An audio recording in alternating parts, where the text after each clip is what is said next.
할렐루야. 자, 우리 하나님 말씀 디모데후서 1장 9절에서 12절 말씀까지 말씀의 의미를 생각하면서 또 하나님을 사랑하는 마음으로 함께 한 목소리로 읽습니다. 디모데후서 1장 9절에서 12절 말씀입니다. 함께 읽습니다. 하나님이 우리를 구원하사 거룩하신 소명으로 부르심은 우리의 행위대로 하심이 아니요 오직 자기의 뜻과 영원전부터 그리스도 예수 안에서 우리에게 주신 은혜대로 하심이라. 이제는 우리 주 그리스도 예수의 나타나심으로 말미암아 나타났으니 그는 사망을 패하시고 복음으로써 생명과 썩지 아니할 것을 드러내신지라. 내가 복음 위하여 선포자와 사도와 교사로 세우심을 입었노라. 이로 말미암아 내가 또 이 고난을 받되 부끄러워하지 아니함은 내가 믿는 자를 내가 알고 또한 내가 의탁한 것을 그날까지 그가 능히 지키실 줄을 확신함이라. 아멘. 할렐루야. 여러분, 오늘 성경 말씀을 읽었는데 어떤 내용인 것 같습니까? 오늘 9절의 주어가 누구입니까? 하나님이라고 되어 있습니다. 하나님이 우리를 구원하셨습니다. 하나님이 우리를 구원하셨습니다. 우리는 자력 구원이 그래서 허용되지 않습니다. 철저하게 하나님의 구원, 타력 구원을 우리는 성경을 통해서 배우게 됩니다. 하나님이 우리를 구원했습니다. 구원하시기 위해서 거룩하신 소명으로 부르셨습니다. 이 말은 구원은 어디서부터 만세전에 택했지만 구원은 어디서부터 시작되는 거죠? 부르심, 소명에서부터 시작되죠. 부르실 때 우리의 행위를 보고 부르시는 것이 아니죠. 오직 자기의 뜻과 영원전부터 그리스도 예수 안에서 우리에게 주신 은혜대로 하심이라. 그 은혜가 뭐죠? 만세전에 우리를 무조건적으로 선택하신 그 은혜. 아멘이십니까? 예. 그래서 우리를 선택할 때는 우리의 행위를 보고 선택하지 않았어요. 그래서 여러분, 이사야 선지자가 우리의 행위를 말할 때 시적으로 어떻게 표현했어요? 우리의 행위는 못 같도다. 누더기 같은 옷 같다. 결코 하나님 앞에 자랑할 것 있다 없다? 자랑할 것 없다. 이렇게 고백했죠. 그러면 10절에 이제는 우리 구주 그리스도 예수의 나타나심으로 말미암아 나타났으니 이제 실제 구주가 나타나셨다는 거예요. 약속하셨던, 은혜로 약속하셨던 그 메시아가 나타났는데 하신 일이 뭐라는 거죠? 사망을 패했다. 그럼 사망을 패했다는 말은 뭘 없애다는 얘기죠? 하나님과 우리 사이에 죄 문제를 해결함으로 죄 문제로 왔던 사망 문제를 해결했다, 이 말씀이죠. 복음으로써 생명과 썩지 아니할 것을 드러내셨다. 내가 이 복음을 위하여 무엇으로 세움받았습니까? 선포자와 사도와 교사로 세우심을 입었다. 바울 한 사람인데 선포자, 말씀을 선포하는 사람이 되었고, 주님이 보내신 사도가 되었고, 또 말씀을 가르치는 누가 되었고, 교사가 되었다. 그런데 내가 되고 싶은 것이 아니라 세우심을 입었다. 이로 말미암아 내가 또 뭘 받는다? 고난을 받되 부끄러워하지 않는다. 왜? 누구 때문에 고난을 받죠? 예수님 때문에 고난을 받는데 그 예수님은 부끄러워할 분이 아니다. 그래서 복음을 부끄러워하지 않아야 복음을 전할 수 있고 또 복음을 위해서 희생할 수 있죠. 내가 믿는 자를 알고 또한 내가 의탁하는 것을 그날까지 능히 지키실 줄을 확신합니다. 여기서 그래서 여러분 9절에서 부르신 분이 하나님이시죠. 12절에서 능히 지키실 줄을 확신한다. 이 말은 우리가 지난 교리가 17장이 뭐였죠? 견인이었죠. 하나님이 우리의 구원을 끝까지 완성시키신다. 그러니까 여기서 이제 그 구원의 완성을 얘기하는 거죠. 능히 끝까지 우리를 지키셔서 구원받게 하신다. 자, 오늘 18장입니다. 18장. 자, 한번 읽어봅니다. 제목을 시작. 자, 제 18장인데 무엇에 관하여? 은혜와 구원의 확신에 관하여 이렇게 되어 있습니다.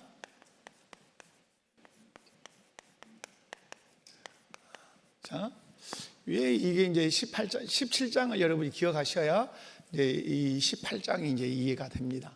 18장은 뭐냐면 하나님께서 만세전에 택하셔서 부르신 사람을, 자녀 삼은 사람을 끝까지 어떠신다는 거죠?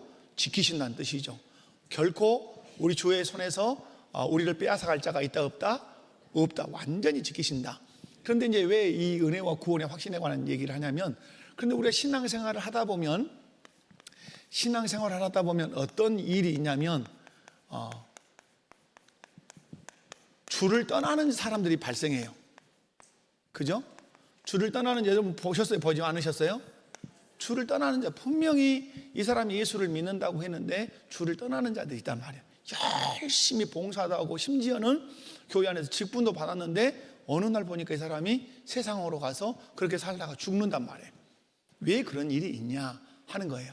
그래서 은혜로 구원받은 것에 대해서 이제 그 구원의 확신이 있는 사람, 없는 사람. 그래서 여기 이제 오늘 18장 이 교리에서는 교회 안에 알곡이 있고 가라지가 있을 수 있다 하는 것을 보여줘요. 그래서 제가 뒤에 설명하겠지만은 알곡은 알곡다운 모습을 보여주고 가라지는 가라지다운 모습을 보인다는 것이에요. 예수님 주변에도 여러분 바리새인이 있었어요. 그 대표적인 것이, 그들은 예수님이 구원 받는다 그랬어요? 못 받는다 그랬어요? 못 받는다 그랬어요. 그래서 화 있을 것이라고 말씀했어요. 그런데 그들은 종교에 대한 열심이 있었습니까? 없었습니까? 있었어요. 바울이 말해요. 나는 이 종교에 대하여 열심히 아주 특심했다 그래요.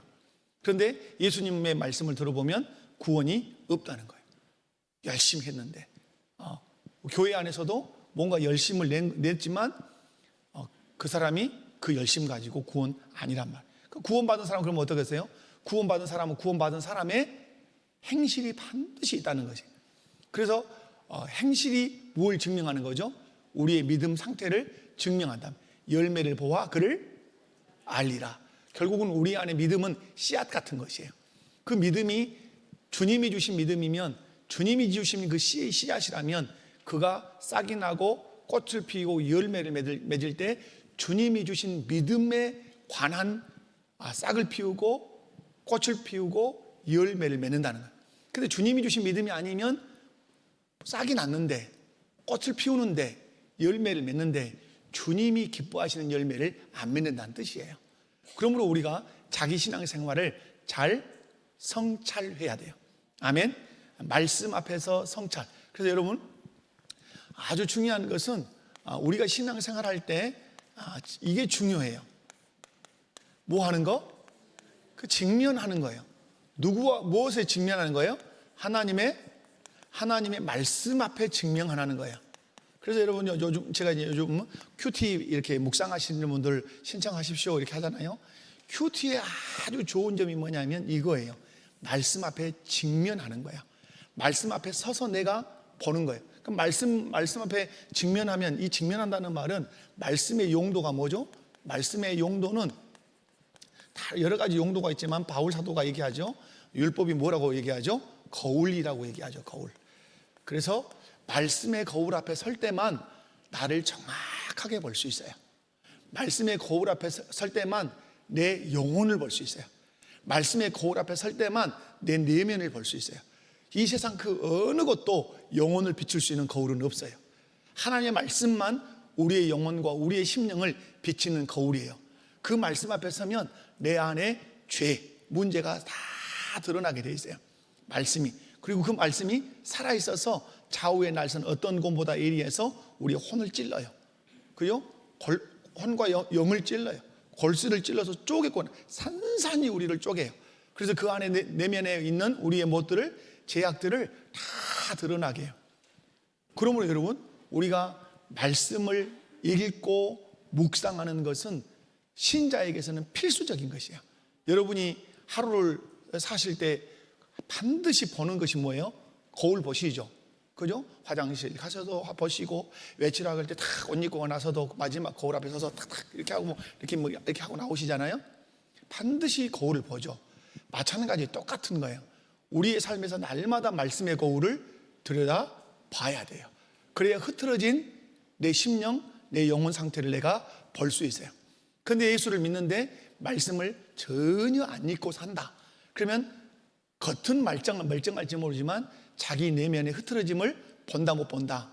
못 봐요. 오늘 여기서 나오는 것인데 착각해요. 나는 잘 신앙생활 하고 있다고 스스로 속아요. 거기서.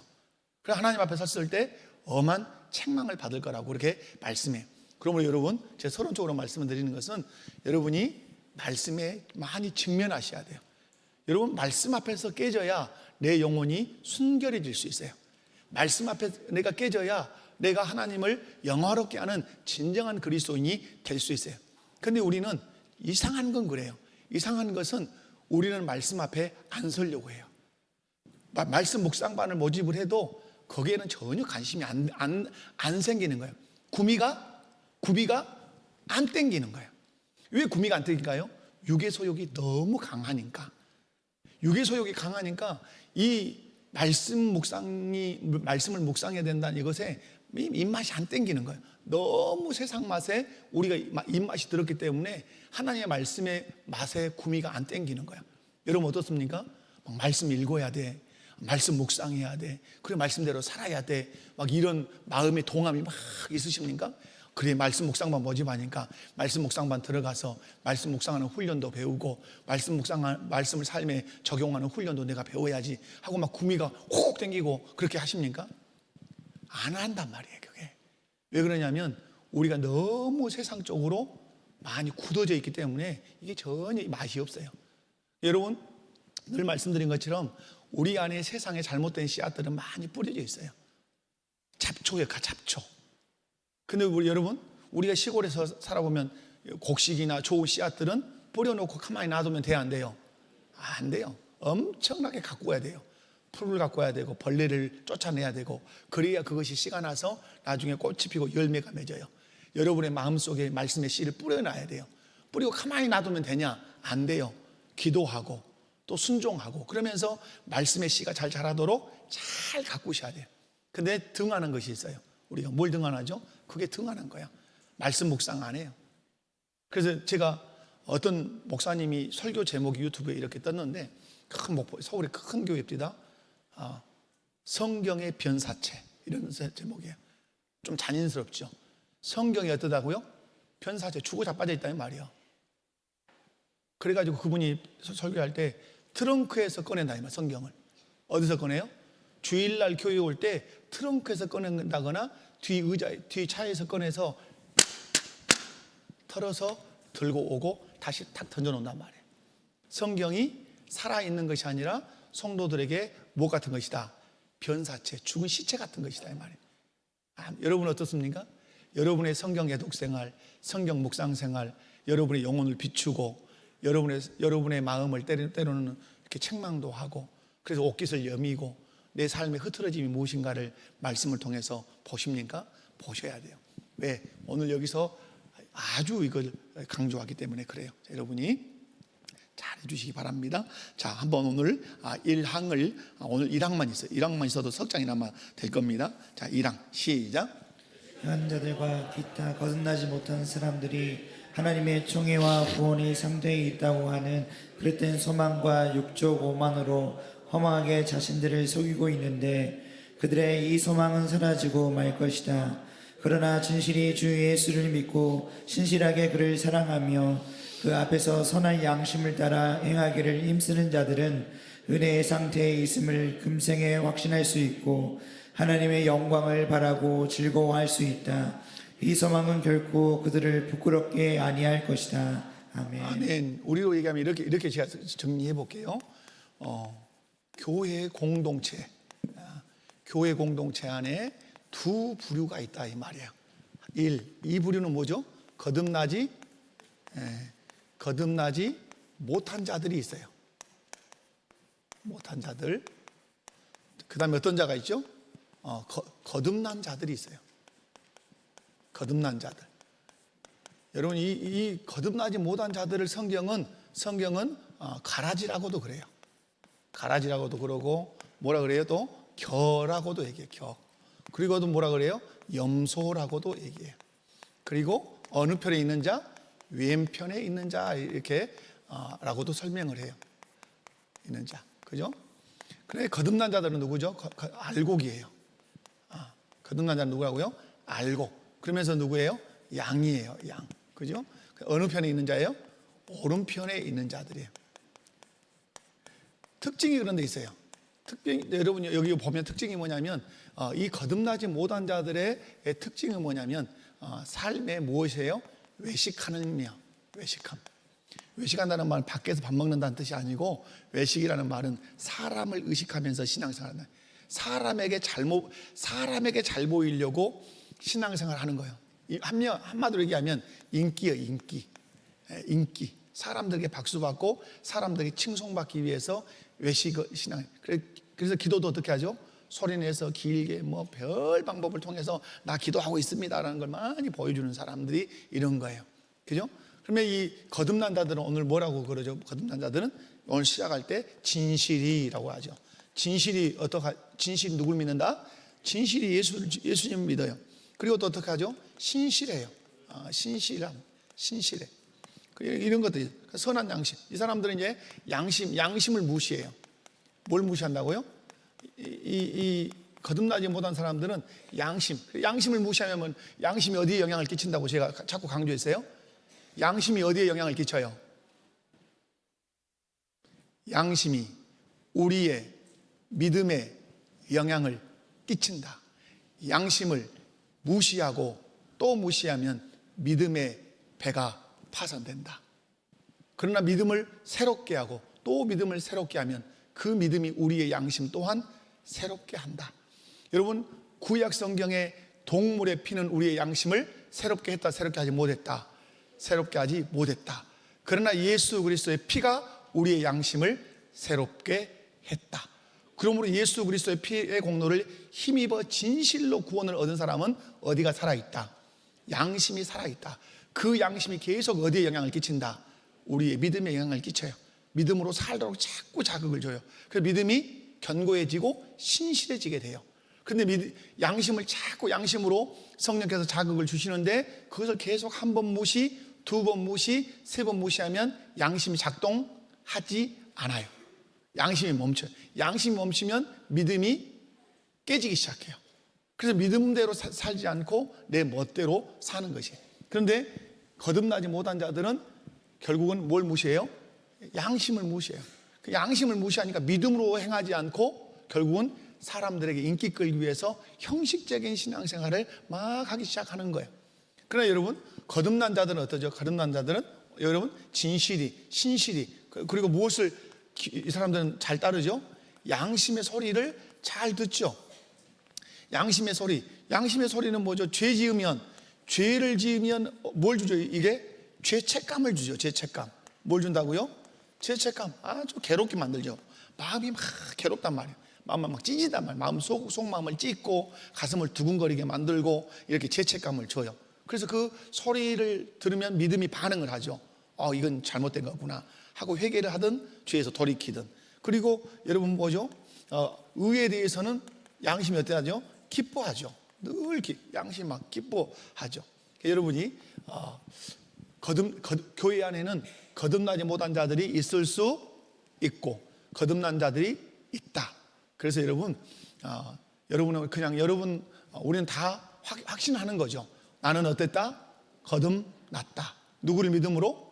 예수 그리스도를 믿음으로. 예수 그리스도를 믿고 거듭났기 때문에 나는 늘 어디 소리에 잘 귀를 기울인다? 양심의 소리에 귀를 잘 기울인다. 근데 양심의 자극을 자꾸 주는 것이 그러면 뭘까요? 하나님의 말씀이에요. 말씀이 어디를 콱콱 찔러야 돼요? 우리 양심을 말씀이 콕콕 찔러대야 돼요. 그러면 양심이 막 짜릿짜릿하잖아요.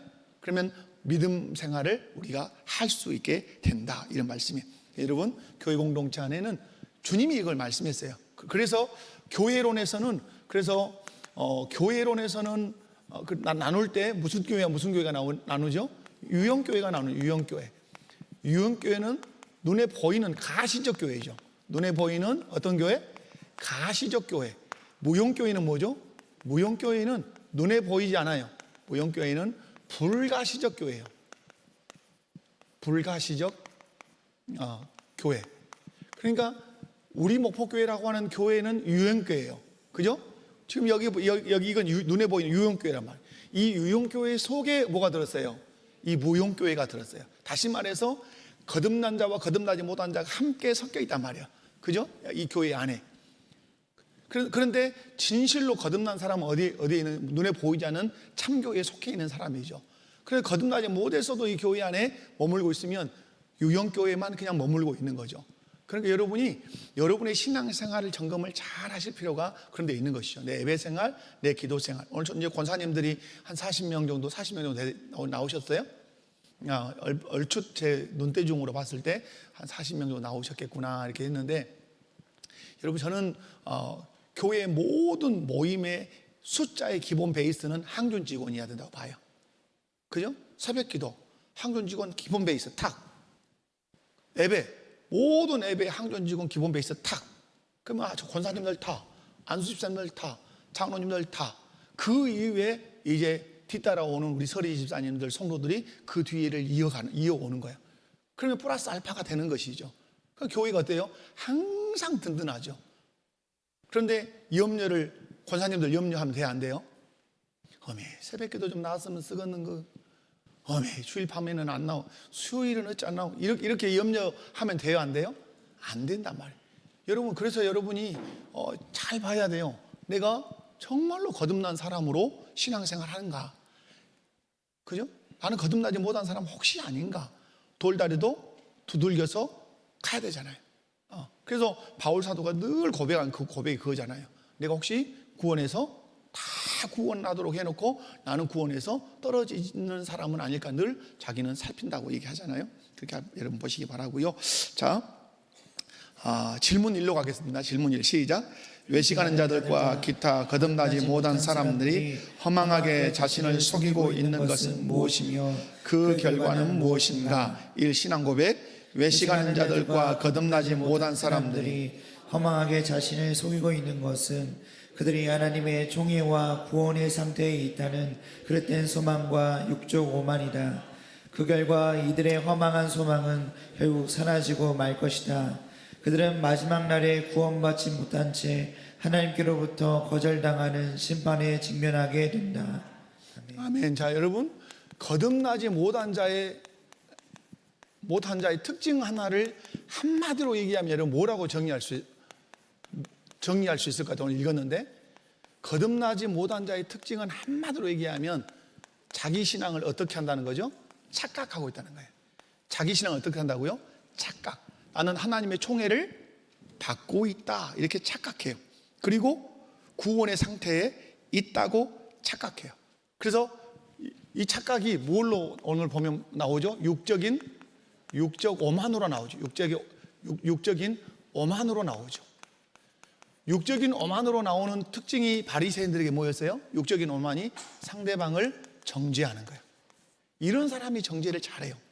거듭나지 못한 사람들이 뭘 잘한다고요? 정죄를 잘해. 막 몰아붙인단 말이에요. 그러나 거듭난 사람들은 하나님의 은혜가 얼마나 큰지 알기 때문에 정죄하는 것을 대단히 두려워하는 거예요. 여러분 근데 정죄를 더 잘하는 것 같습니까? 아니면 어떤 은혜로 품는 일을 더 잘하는 것 같습니까? 우리가 성향상 정죄를 잘합니다. 더. 그래서 여러분, 거듭나지 못한 자의 특징은 자기 신앙을 착각해요. 어떻게 착각한다고요? 하나님의 뭘 받는다고? 하나님의 총애를 받는다고 착각해요. 나는 하나님의 사랑을 겁나게 받아. 이런 말이에요. 그리고 내 신앙은 매우 신앙의 수준이 어떠하다. 내 신앙의 수준은 높아. 성경 지식도 높고, 그래서 나는 높아. 그래서 오만해요, 육적으로. 오만이 있으니까 뭐하죠? 정죄하는 것이죠. 정죄. 결국 이렇게 간단 말이에요. 여러분이 그래서 보시면, 자, 성경적인 근거들을 한번. 그래서 이런 소망들은 결국은 어떻게 된다? 물거품처럼 사라진다. 헛된 소망이니까. 그죠? 그래서 그 결과는 구원받지 못한 채 하나님께로부터 거절당하는, 어디에 직면하게 된다? 심판에 직면하게 된다. 아주 무서운 말씀이기도 하고 반대로 하면 큰 위로가 되는 말씀일 수도 있어요. 성경적인 근거 신명기 29장 19절 시작. 이 저주의 말을 듣고도 심중에 스스로 복을 빌어 이르기를 내가 내 마음이 완악하여 젖은 것과 마른 것이 멸망할지라도 내게는 평안이 있으리라 할까 함이라. 아멘. 자, 여러분, 어떤 책망의 말씀을 듣고 심판의 말씀을 들어도 전혀 안 두려워한단 말이에요. 그 뭐냐면 심판과 책망의 말씀을 탁 들으면 그 듣는 순간에 팍 누구를 살펴야 돼요? 자기를 탁 들여다봐야 되는데 자기를 안 들여다본단 말. 나는 괜찮아. 나는 하나님의 총애를 받는 사람이야. 내가 신앙생활을 한 가락이 몇 년인데 이렇게 간단 말이에요. 그런데 여러분, 이게 자기 자신을 스스로가 속이는 거란 말이에요. 여러분, 자기를 살펴야 돼요. 여러분, 성찬식에서 강조하는 게 뭐예요? 성찬을 들기 전에 자기를 살피라고 그러죠. 자기를. 그럼 성찬식에만 자기를 살필 거예요? 그거 아니죠. 예배 때마다 자기를 살피는 거죠. 말씀 앞에서 살피고, 그죠? 기도하면서 살피고, 그것이 겸손한 사람이고 그것이 거듭난 자의 특징이라 이 말이에요. 기억하시죠? 자, 그 다음에 요한복음 8장 41절 가면 시작. 너희는 너희 아비가 행한 일들을 하는도다. 대답하되 우리가 음란한 데서 나지 아니하였고 아버지는 한 분뿐이시니 곧 하나님이시로다. 아멘. 자, 왜 이런 일을 하는가? 누구예요? 너희는 너희 아비가 행한 일을 하는도다. 대답하되 우리가 음란한 데서 나지 아니하였고 아버지는 한 분뿐이시니 곧 하나님이시로다. 이 말이 뭐예요? 지금 뭐 바리새인과 같은 이런 사람들이 자기를 그렇게 당연히 여긴다 이 말이에요. 우리는 하나님께 난 사람들이다. 그런데 예수님 볼 때 어때요? 아주 이 사람들의 삶 자체가 어렵다 이 말이에요. 그죠? 어렵고 하나님의 심판을 받아야 될 그런 처지에 있음에도 불구하고 자기들은 그래 괜찮다고 말하는 거죠. 마태복음 7장 22절 23절 시작. 그날에 많은 사람이 나더러 이르되 주여 주여 우리가 주의 이름으로 선지자 노릇하며 주의 이름으로 귀신을 쫓아내며 주의 이름으로 많은 권능을 행하지 아니하였나이까 이르니. 아멘. 자, 그날에 많은 사람들이 나더러 어때요? 주여 주여 우리가 주의 이름으로 선지자 노릇하며 주의 이름으로 귀신을 쫓아내며 주의 이름으로 많은 권능을 행하지 아니하였나이까 이렇게 하죠. 그런데 예수님 뒤에 가면 뭐라고 말씀하죠? 불법을 행하는 자들아. 제가 이 불법을 여러 번 말씀했어요. 불법. 여러분 잘 꼭 기억하셔야 될 것이 이 예수님이 그럼 불법이 뭐냐라는 거예요. 자, 법은 두 가지죠. 하나는 쉽게 얘기하면 하나는 합법이죠. 합법, 하나는 불법이죠. 그러면 이 합법을 제정하신 분이 누구예요? 우리는 예수님이에요. 예수님은 예수님의 합법으로 우리를 통치하신단 말이에요. 이걸로 통치. 그러면 불법이 있어요. 이 불법을 세운 자는 누구예요? 이 불법을 세운 자는 사탄이에요. 사탄은 자기 법으로 또 자기 백성을 통치해요. 그런데 예수님 앞에 사람들이 서서 주여 주여 했단 말이에요. 근데 예수님께서 뭘 행하는 자들아? 왜 불법을 행할까 이 사람이? 여러분, 자기 소속이 여기니까 불법을 행하는 거예요. 그죠? 여러분, 제가 말레이시아를 간 적이 있어서 선교 여행을 갔는데 말레이시아는 차 운전을 우리 어디서 하냐면 오른쪽에서 해요. 우리 어디 쪽으로 앉죠? 그래서 오른쪽에 앉아서 하게 됐어요. 이게 너무 힘들어요. 차선도 반대고. 그리고 이 코너링을 한다는 것은 이건 너무너무 이 몸이 안 익으니까 너무 어렵더라. 그리고 교통법규 어느 나라 법규를 제가 익혀 있어요. 그리고 완전히 한국 법규죠. 그러니까 이게 헷갈리는 게 보통이 아니에요. 여러분, 똑같은 거예요. 우리가 불법을 행하는 것은 자연스럽게 자기 왕이 누구이기 때문에 사단이기 때문에 합법을 행하는 건 뭐죠? 내가 이 합법을 행하는 것은 나를 통치하시는 왕이 예수님이란 뜻이에요. 이 불법이 뭐냐면 요한일서에서 육체의 정욕, 안목의 정욕, 육체의 정욕과 안목의 정욕과 이생의 자랑, 이것이 불법이에요. 그래서 이것은 다 자기를 위해서 행하는 것들이에요. 여러분이 그래서 오늘 이 말씀을 잘 기억하셔야 돼요. 설명을 한번 하겠습니다. 시작. 외식하는 자는 겉으로 신앙을 가진 것처럼 보이지만 그들의 마음과 삶에는 진정한 회개와 믿음의 열매가 없다. 거듭나지 못한 사람들은 근본적으로 성령으로 말미암아 새 생명을 얻지 못한 상태이다. 이들은 단지 겉모습, 종교적인 행위 혹은 피상적인 지식만을 가지고 자신들이 하나님의 사랑과 구원을 받았다고 착각한다. 마태복음 7장 22절에서 23절의 말씀처럼 그들은 예수님을 향해 주여 주여라고 부르며 종교적인 일을 했음을 주장하지만 예수님은 내가 너희를 도무지 알지 못하니 불법을 행하는 자들아 내게서 떠나가라고 말씀하셨다. 이들의 소망은 모래 위에 지은 집과 같아 심판의 때가 오면 무너져 내리고 그들의 착각은 허망하게 끝난다. 아멘. 자, 여기서 중요한 것이 이거예요. 여러분, 나는 너희를 도무지 그러면서 뭐라고 말씀했어요? 불법을 행하니까 누구 사람이에요? 사단에게 속한. 그러니까 예수님 알 수 있어요, 없어요? 모르는 사람인 거죠. 모르는 사람. 그런데 만약에 예수님이 주신 법을 행했다면 알죠. 너 내 백성이구나. 그리고 왜 도무지 알지 못한다 그러시냐? 그것은 너는 다른 법, 내 법이 아닌 다른 법을 행하는 걸 보니까 넌 내 백성 아니야. 이런 의미. 도무지 알지 못한다 이 개념은 소속이에요, 소속. 네 소속이 내 소속이 아닌 것을 뭘로 네가 나타냈다. 내 법이 아닌 다른 법을 네가 갖고 살더라. 그러니까 너 내게서 떠나가. 쫓아내는 것이 당연한 것이에요. 여기 도무지 알지 못한다, 불법 이런 것들을 잘 이해하시고 구역장님들은 또 후에 말씀을 강론하실 때 해주시면 아주 좋다 이런 것이죠.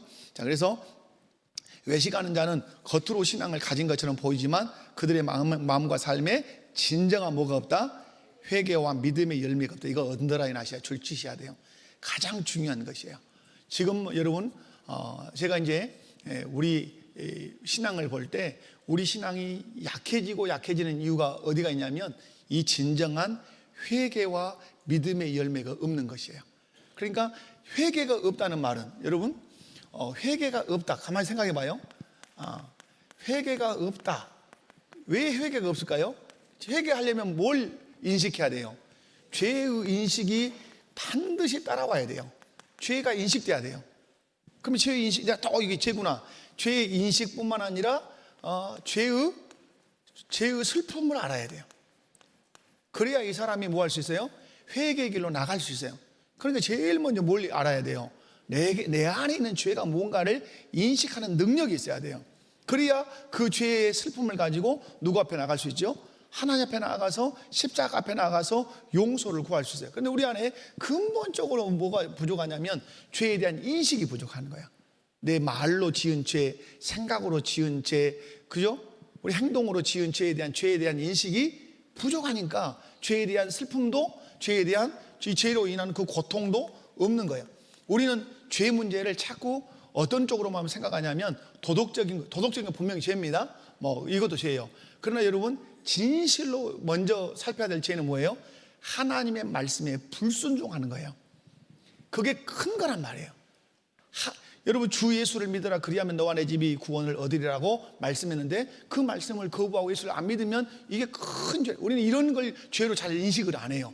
말씀에 불순종하는 것이 윤리적인 이런 어떤 죄 못지않게 훨씬 큰 죄라는 사실을 기억하시고 여러분이 회개할 줄 아는 성도, 아멘. 그러기 위해서 죄를 인식하고 죄의 슬픔과 죄로 인한 고통을 여러분이 아는 그런 성도가 꼭 되셔야 된다.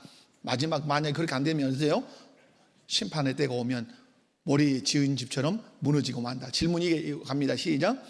진실이 주 예수를 믿고 신실하게 그를 사랑하며 그 앞에서 선한 양심을 따라 행하기를 힘쓰는 자들은 어떻게 되는가? 이 사람들이 거듭난 자, 구원받은 자죠. 신앙 고백 시작. 진실이 주 예수를 믿고 신실하게 그를 사랑하며 그 앞에서 선한 양심을 따라 행하기를 힘쓰는 자들은 은혜의 상태에 있음을 금생에 확신할 수 있고 나아가 하나님의 영광을 바라고 즐거워할 수 있다. 그 결과 이들이 가진 소망은 결코 그들을 부끄럽게 아니할 것이다. 아멘. 여러분 오늘 여기서 진실히 동그라미, 신실하게 동그라미, 그를 사랑하며 동그라미, 선한 양심 동그라미, 또 따라 행하기를 힘쓰는 자들 언더라인. 이런 거죠. 그러니까 그 거듭난 사람은 따라 나오는 삶이 어쩌죠? 진실하고, 그죠? 신실하고, 예수님을 사랑하고, 선한 양심을 따라 행하기를 힘쓰고, 그래서 내가 어느 상태에 있다는 사실을, 은혜의 상태에 있다는 사실을 이 금생에서, 이 세상에서 확신할 수 있다, 없다? 확신할 수 있어요. 여러분은 여러분의 구원을 확신하십니까? 나는 구원받은 사람이다. 구원받은 사람이기 때문에 나는 예수님을 이렇게 대하고 주의 말씀에 이렇게 대하고 교회가 정한 것에 이렇게 우리 이제 오늘 권사님들 특송했으니까 또 한 번 말해야지. 근데 우리 권사 임직을 받을 때 뭐라고 여러분 선서했어요? 서약 알아요? 선서할 때 서약 교회의 치리에 복종하겠습니다 이렇게 했단 말이에요. 여러분이 누구 앞에서 했어요? 하나님 앞에서 했어요. 교회의 치리. 그래서 당회의 지도를 받는다. 뭐 안수집사회가 있고 권사회가 있고 다 있어도 모든 교회 학교에서도 다 어디 지도 받아야 돼요? 다 당회 지도 받아야 돼요. 당회 지도. 뭔 당회 지도를 우리가 받는다요? 뭔 장로님들이라고 말하면 안 돼요. 당회라고 해요. 당회의 지도. 그걸 받아요. 왜? 그래야 교회가 질서 있는 교회가 되는 것이죠. 여러분, 그래서 우리 권사님들도 교회가 어떤 일을 이렇게 한다 그러면 그냥 알아서 하세요. 이게 아니라 할 수 있는 대로 내가 구원받은 자로서 이렇게 응하는 것이 좋다. 이 말씀 드리고 싶어요. 디모데후서 1장 12절 한번 읽어봅니다. 시작. 이로 말미암아 내가 또 이 고난을 받되 부끄러워하지 아니함은 내가 믿는 자를 내가 알고 또한 내가 의탁한 것을 그날까지 그가 능히 지키실 줄을 확신함이라. 아멘. 아까 우리 읽고 제가 설명했으니까 지나갑니다. 요한일서 2장 3절입니다. 시작. 우리가 그의 계명을 지키면 이로써 우리가 그를 아는 줄로 알 것이요. 이건 너무 쉬운 거죠. 우리가 예수님을 믿고 구원의 확신이 있다면 당연하게 그의 말씀과 그의 계명을 어떻게 하게 된다? 지키기는 거죠. 그게 부담이 되는 게 아니죠. 당연히 지키는 것이고 지킴으로 하나님 기뻐하신다는 사실을 아는 것이죠. 여러분, 주의 말씀을 지키는 것이 여러분의 기쁨이 되기를 원합니다. 그래서 금생에서 확신하는 거예요. 내가 말씀을 지키는 것 보니까, 억지로 지키는 것이 아니라 자발적으로 기쁨으로 지키는 것 보니까 내가 구원 받은 사람이구나. 아멘. 그렇게 여러분이 여러분의 구원을 확증해 가시기 바라요. 자, 요한일서 3장 14, 18, 19절 시작. 우리는 형제를 사랑함으로 사망에서 옮겨 생명으로 들어간 줄을 알거니와 사랑하지 아니하는 자는 사망에 머물러 있느니라. 자녀들아, 우리가 말로와 혈로만 사랑하지 말고 행함과 진실함으로 하자. 이로써 우리가 진리에 속한 줄을 알고 또 우리 마음을 주 앞에서 굳세게 하리니. 아멘. 형제를 어떠해라? 사랑해라. 사랑함으로 네 소속이 사망에서 옮겨 어디로 들어간 줄, 흑암의 권세에서 옮겨 그의 사랑의 아들의 나라로 들어간 줄을 형제 사랑을 통해서 증명해라, 이 말씀이죠. 뿐만 아니라 말과 혀로만 사랑하지 마라. 행함과 진실함으로 하자. 말에 그치면 안 된다는 거죠. 행함으로, 진실함으로. 이로써 내가 어디에 속한 줄 알고, 진리에 속했다는 말은 예수 그리스도께 속한 사람, 누구의 것? 예수의 것이라고 하는 증명을 그렇게 한단 말이에요. 이렇게 또 살아갈 때 우리 마음을 주 앞에서 어떻게 굳세게 담대하게 된다, 이 말이에요. 담대하게. 여러분, 결국 형제를 사랑함으로 내가 구원받은 사람이라는 사실, 주의 계명을 기쁨으로 지킴으로 내가 구원받은 사람이라는 사실을 여러분이 증명하시기를 주님의 이름으로 축원합니다. 로마서 5장 2절과 5절입니다. 시작. 우리가 하나님을 사랑하고 그의 계명들을 지킬 때 이로써 우리가 하나님의 자녀를 사랑하는 줄 아느니라. 예수께서 하나님의 아들이심을 믿는 자가 아니면 세상을 이기는 자가 누구냐. 아멘. 5절에서 예수께서 하나님의 아들이심을 믿는 자가 세상을 이기는 자가 누구냐. 세상을 이길 때 뭘로 이깁니까? 우리의 믿음으로 이기고 사랑으로 이깁니다. 세상을 뭘로 이긴다고요? 사랑으로, 그리스도의 사랑으로. 그러니까 그리스도의 사랑으로 이기는 방식이 마태복음 5장, 6장, 7장에 나오죠. 오른뺨을 치면 왼뺨을 돌려대고, 겉옷을 달라 하면 속옷을 주고, 오리를 가자 하면 십리를 가는 것이 누구 사랑 방식이죠? 예수님의 사랑 방식이란 말이에요. 그렇게 사랑하면 우리가 어디를 이길 수 있어요? 세상을 이길 수 있어요. 세상은 이기적이에요. 철저하게 자기 이익을 위해서만 사랑해요. 그러나 우리 예수님의 사랑은 이타적이에요. 나를 위하지 않고 그를 위하는 거예요. 그래서 이기적인 세상을 이길 수 있는 것은 이타적인 사랑으로만 이기는 거예요. 아멘. 그래서 여러분, 예수님처럼 사랑하면 세상을 우리가 이기게 된다, 이렇게 말씀을 합니다. 자, 설명을 한번 읽습니다. 시작. 구원의 확신은 참된 신앙의 열매다. 이 확신은 맹목적인 감정이나 주관적인 생각에서 오는 것이 아니라 다음에 세 가지 객관적인 증거를 통해 고해진다. 1. 믿음의 증거. 하나님의 구원 약속의 말씀, 이 성령의 증거, 성령께서 우리 영과 함께 우리가 하나님의 자녀임을 증언하심, 3. 선한 행실의 증거, 진실로 예수님을 믿고 사랑하기 때문에 그분의 계명을 지키고 선한 양심을 따라 살고자 노력하며 형제를 사랑하는 삶의 변화가 나타나는 것이다. 참된 신자는 자신의 상태를 스스로 기만하지 않고 이 증거들을 통해 현재 자신이 하나님의 은혜 가운데 있음을 확신하며 장차 임할 하나님의 영광을 기대하며 기뻐할 수 있다. 이 소망은 하나님께서 성령을 통해 우리 마음에 부어주신 사랑의 근거함으로 결코 헛되지 않으며 실망으로 끝나지 않는다. 아멘. 여기서 중요한 게 뭐예요? 우리의 구원은 반드시 증거된다 이 말이에요. 나타난다. 무엇으로? 믿음으로 나타나고, 그 다음에 성령이 내 안에서 증거하시고, 그 다음에 행실로 증거된다 이 말이에요. 여러분의 삶에, 여러분의 마음 안에 내가 구원받았다는 그 믿음의 증거가 있습니까? 말씀의 확신이단 말이야. 주 예수를 믿으라 그리하면 너와 내 집이 구원을 얻으리라. 그렇습니다. 난 주 예수를 믿습니다 하는 그 믿음의 확신이 있냐 이 말이에요. 하나님이 세상을 이처럼 사랑하여 독생자를 주셨으니 저를 믿는 자마다 멸망하지 않고 영생을 얻게 하려 하심이라. 그 예수님을 내가 믿습니다. 이 믿음의 확신이 있냐 이 말. 말씀을 근거로 한 믿음의 확신이 있냐 이 말. 있으십니까? 그리고 성령의 증거, 성령께서 우리 영과 함께, 내 영혼과 함께 증언하신단 말. 너는 구원받은 사람이야. 너 예수 그리스도를 구주로 믿고 있잖아.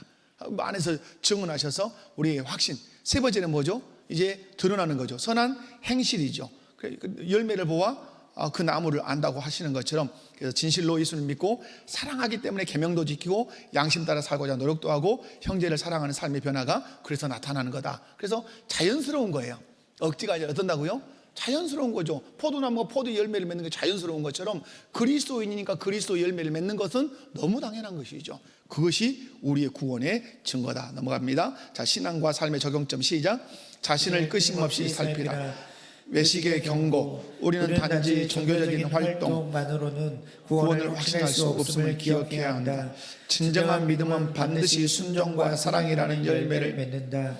스스로에게 나는 정말로 그리스도를 믿고 사랑하기 때문에 죄를 미워하고 계명을 지키려 하는가? 라고 물어야 한다. 자, 여기까지. 여러분, 신앙생활 하는 행동 그거 가지고 우리의 구원을 확신을 할 수 없다 이 말이죠.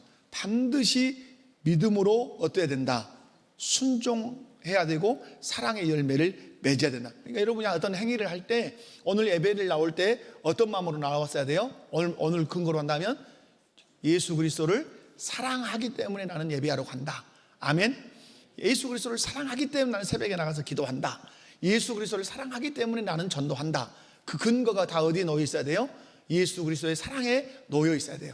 그리고 그 예수 그리스도를 믿는 믿음에 놓여 있어야 된다 이 말이죠. 자, 두 번째 시작. 확신의 근거를 올바르게 둬라. 행위가 아닌 은혜. 구원의 확신은 우리의 완벽한 행위나 감정이 아니라 오직 예수 그리스도의 완성된 사역에 대한 진실한 믿음에 근거해야 한다. 우리가 선한 양심을 따라 행하기를 힘쓰는 것은 구원의 조건이 아니라 구원받은 자의 확실한 증거이자 응답이다. 아멘. 아주 중요한 것은 우리의 행위는 구원을 받기 위해서가 아니라 구원받은 자이기 때문에 사는 것입니다.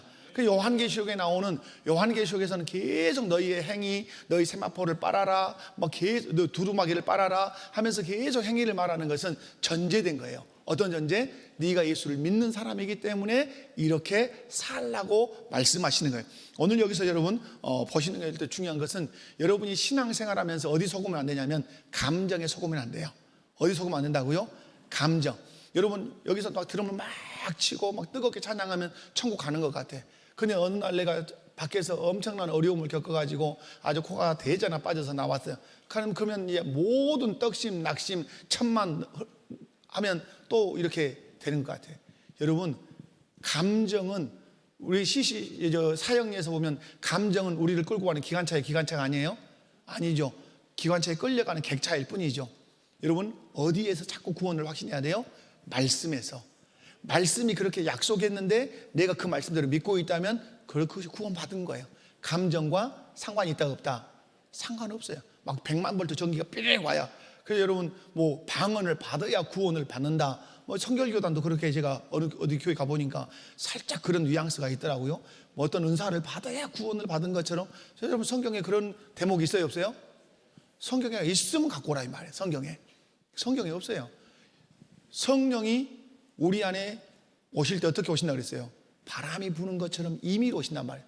근데 바람이 보여 눈에? 안 보이죠. 근데 바람이 지나갔구나. 어떻게 알죠?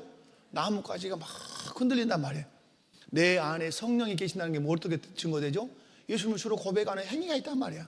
예수님의 말씀으로 흔들리는 삶을 산단 말이에요. 선을 행하고 예수 그리스도를 높이고 예배를 드리고 성령이 지나가니까 내게 마치 바람이 갈 때 나무가 흔들리는 것처럼 성령이 내 안에 계시니까 그런 행위들이 어때요? 나타난단 말이에요. 꼭 뭐 방언 그렇지 않아요. 여러분, 그래서 감정 중심의 신앙생활을 좀 이렇게 감정을 무시하는 것. 왜? 감정도 하나님 만드셨으니까. 그래서 여러분이 자꾸 구원의 확신을 어디서? 성경 말씀을 믿느냐로 확인하시고 그 믿음을 가지고 말씀에 순종하느냐를 가지고 여러분의 구원을 확신하시라. 자, 하나님의 영광을 바라보라. 시작.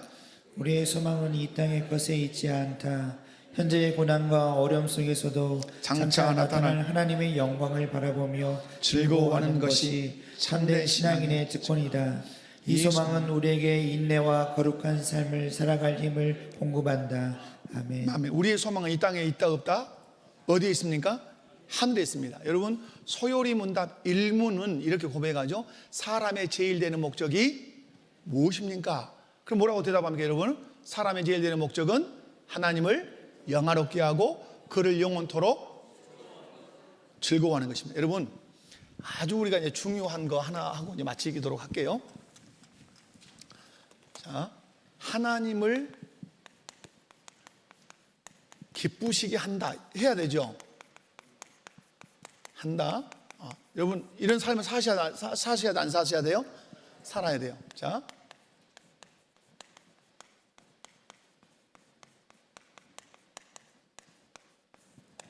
이 말의 차이가 있어요, 없어요? 여러분, 소요리 문답은 이쪽에가 있어요. 기쁘시게 한다 개념이 아니에요. 기뻐한다. 기쁘시게 한다는 말은 뭐죠? 내 행위로 그 대상을 기쁘게 하는 거예요. 기뻐한다는 뭐죠? 그 존재로 인하여 내가 기뻐하는 거예요. 그러니까 여러분, 우리의 진정한 신앙생활은 내가 하나님을 기쁘시게 하는 데가 먼저 있지 않고 하나님이라고 하는 존재로 인하여 내가 기뻐하는 거예요. 그 기쁨으로 인해서 이제 하나님을 기쁘시게 하는 삶을 사는 거예요. 그래서 여러분, 하나님의 존재와 그 사역으로 인하여 우리가 하나님 기뻐해요. 그분 때문에 기뻐해야 돼요. 아멘. 그리고 나서 그 기쁨이 하나님 기쁘시게 하는 삶으로 연결돼야 돼요. 우리는 뭘 생각하지 않냐면 이걸 생각 안 해요. 하나님의 그 인격과 그 사역으로 인해서 내가 막 기뻐해야 돼요. 여러분, 예수님이 우리를 위해서 십자가에 못 박혀 죽으신 것, 그걸 생각하면 우리에게 기쁨이 된 거죠. 아멘. 그리고 이 세상 만물 지금 가을이니까 단풍, 우리 사역자들 단풍 보고 싶어 죽으려 그래요 지금. 그래서 목사님 한번 가요. 제가 지금 자비를 못 베풀고 있어요. 한번 이렇게. 그런데 여러분, 그런 걸 볼 때 하나님이 만드신 것 누구 위해서 만드셨어요? 우리를 위해서 만드셨단 말이에요. 마음껏 누려라. 다 너희를 위해서 한 거다. 그러므로 그런 걸 통해서 누굴 기뻐하는 거죠? 야, 우리 하나님 멋지시다. 우리 하나님이 이렇게 색깔을 이렇게도 잘 만드실 수 있을까? 그게 하나님을 기뻐하는 거예요. 그것을 통해서 하나님의 영광을 받으시는 거예요. 자녀들이 뭐예요? 자녀들이 부모님을 기쁘시게 하기 이전에 부모님으로 인하여 그냥 기뻐해야 돼요. 내가 우리 아빠의 아들이야. 내가 우리 엄마의 딸로 내가 태어나는 것 그 자체가 나는 복이야. 그 영광이야. 그래. 그것이 돼야 어떻게 하죠? 기쁘시게 할 수 있는 자식이 될 수 있는 거예요. 아멘.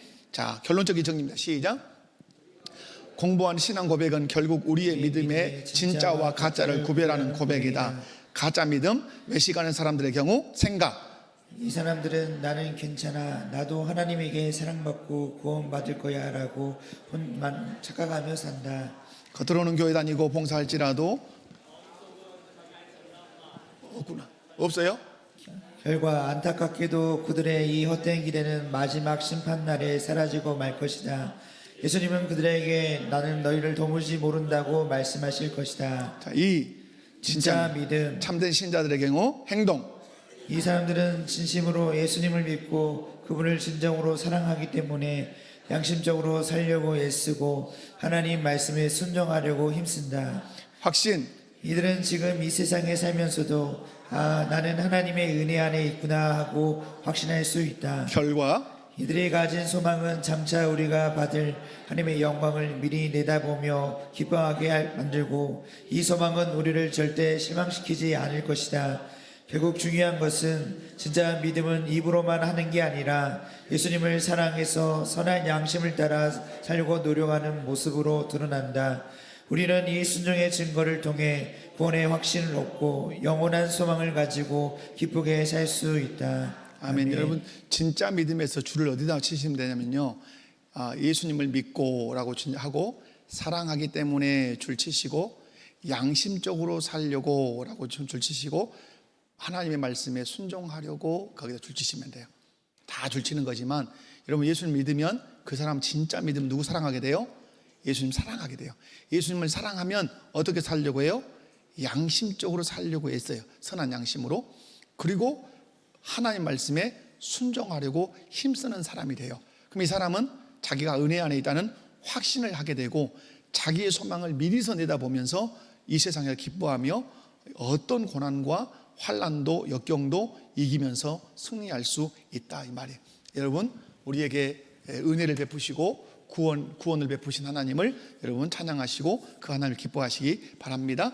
자, 옆에 분들 보시고 한번 인사합니다.